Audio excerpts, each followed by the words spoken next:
Alice's Adventures in Wonderland by Lewis Carroll.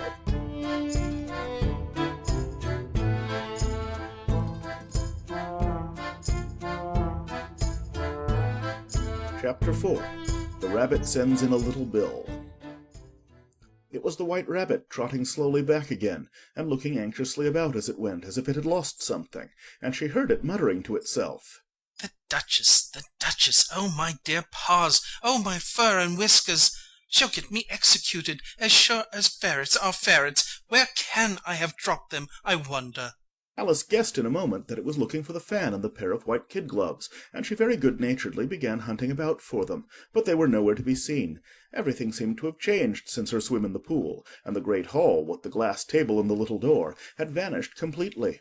Very soon the rabbit noticed Alice as she went hunting about, and called out to her in an angry tone. Why, Mary Ann, what are you doing out here? Run home this moment and fetch me a pair of gloves and a fan. Quick now! And Alice was so much frightened that she ran off at once in the direction it pointed to, without trying to explain the mistake it had made. "He took me for his housemaid," she said to herself as she ran. "How surprised he'll be when he finds out who I am! But I'd better take him his fan and gloves. That is, if I can find them." As she said this, she came upon a neat little house, on the door of which was a bright brass plate with the name W. Rabbit engraved upon it. She went in without knocking, and hurried upstairs, in great fear lest she should meet the real Mary Ann, and be turned out of the house before she had found the fan and gloves. "How queer it seems," Alice said to herself, "to be going messages for a rabbit. I suppose Dinah'll be sending me on messages next." and she began fancying the sort of thing that would happen. "Miss Alice, come here directly and get ready for your walk. Coming in a minute, nurse, but I've got to see that the mouse doesn't get out. Only I don't think," Alice went on, "that they'd let Dinah stop in the house if it began ordering people about like that." By this time she had found her way into a tidy little room with a table in the window, and on it, as she had hoped, a fan and 2 or 3 pairs of tiny white kid gloves. She took up the fan and a pair of the gloves, and was just going to leave the room when her eye fell upon a little bottle that stood near the looking-glass. There was no label this time with the words "Drink me," but nevertheless she uncorked it and put it to her lips. "I know something interesting is sure to happen," she said to herself, "whenever I eat or drink anything, so I'll just see what this bottle does. I do hope it'll make me grow large again, for really I'm quite tired of being such a tiny little thing." It did so indeed, and much sooner than she had expected. Before she had drunk half the bottle, she found her head pressing against the ceiling, and had to stoop to save her neck from being broken. She hastily put down the bottle, saying to herself, "That's quite enough. I hope I shan't grow any more. As it is, I can't get out at the door. I do wish I hadn't drunk quite so much." Alas, it was too late to wish that. She went on growing, and very soon had to kneel down on the floor. In another minute there was not even room for this, and she tried the effect of lying down, with one elbow against the door and the other arm curled round her head. Still she went on growing, and as a last resource she put one arm out of the window and one foot up the chimney, and said to herself, "Now I can do no more, whatever happens.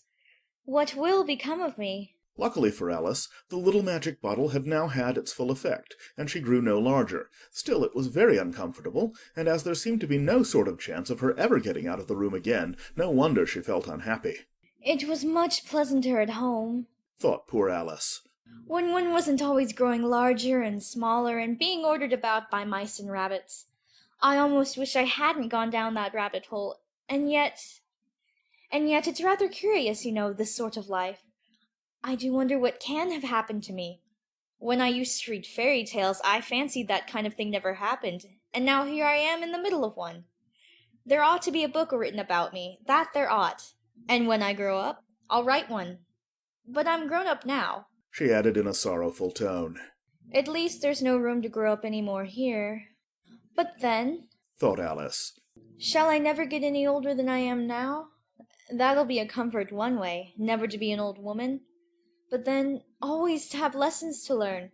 Oh, I shouldn't like that."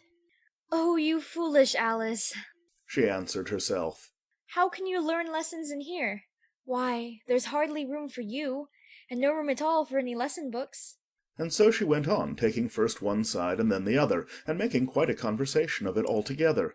But after a few minutes she heard a voice outside, and stopped to listen. Mary Ann, Mary Ann, said the voice. fetch me my gloves this moment. Then came a little pattering of feet on the stairs. Alice knew it was the rabbit coming to look for her, and she trembled till she shook the house, quite forgetting that she was now about 1,000 times as large as the rabbit, and had no reason to be afraid of it. Presently the rabbit came up to the door and tried to open it, but as the door opened inwards and Alice's elbow was pressed hard against it, that attempt proved a failure. Alice heard it say to itself, Then I'll go around and get in at the window. That you won't, thought Alice, and after waiting till she fancied she heard the rabbit just under the window, she suddenly spread out her hand and made a snatch in the air. She did not get hold of anything, but she heard a little shriek and a fall and a crash of broken glass, from which she concluded that it was just possible it had fallen into a cucumber frame or something of the sort. Next came an angry voice, the rabbit's. Pat, Pat, where are you? And then a voice she had never heard before. Sure then I'm here, digging for apples, your honour. Digging for apples, indeed. Said the rabbit angrily.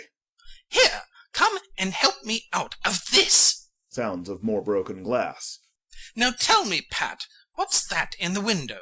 Sure, it's an arm, your honour. He pronounced it arum. An arm, you goose? Who ever saw one that size? Why, it fills the whole window.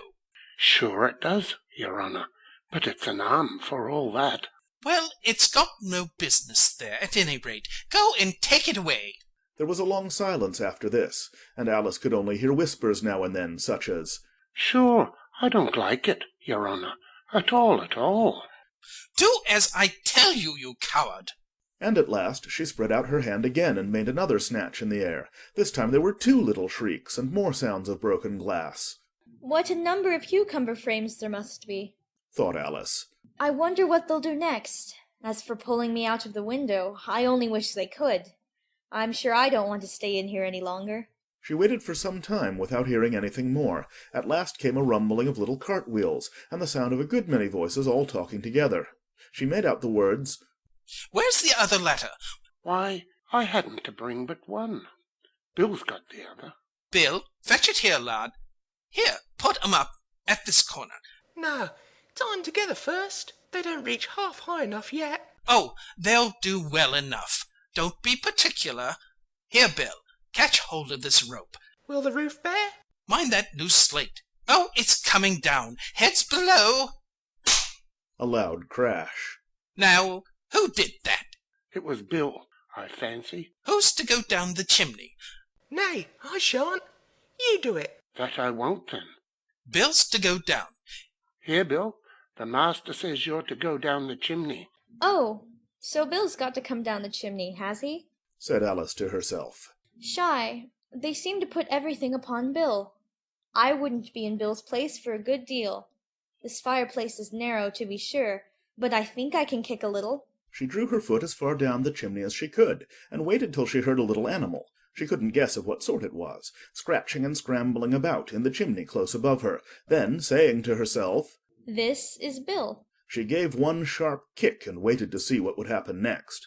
The first thing she heard was a general chorus of, There goes Bill! Then the rabbit's voice along. Catch him, you by the hedge. Then silence, and then another confusion of voices. Hold up his head. Brandy now. Don't choke him. How was it, old fellow?